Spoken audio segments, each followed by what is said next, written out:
so what I'm doing now is I'm pinching out the base of the pot.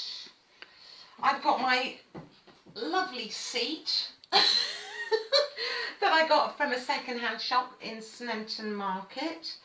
Yeah, which is perfect, actually perfect height for potting. I've got the clay on a turntable, which is makes it easier to actually form this bit. This is quite a repetitive process, but I'm trying to get something, a nice bowl-like shape onto which to put the first coil, which will progress the pot to yeah, you get a bit further back. Just yeah, because you can see the whole thing. So what you see, it's quite lumpy, bumpy. We need to get some of that excess off. So anyway, I'm just going to carry on. This is a kidney that I'm using, a metal kidney, which is very good for scraping any excess clay off.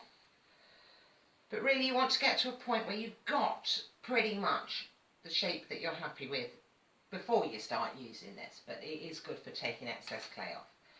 Anyway, if we just leave it there while I kind of get this to a point where I'm happy to start putting a coil on. Okay, right, so I've turned the pot upside down and I'm scraping back with the kidney to try and get a nice curvature to the clay there, so that when it's turned up the other way, we'll get this beautiful, smooth, rounded base to the pot. What you can do as well, use the back of a spoon to beat out any lumps. So if it's looking a bit disjointed, you know, it's not going to be perfect, but I don't want it to be perfect. I want to retain that kind of organic sort of feel to the pot, of something natural and growing.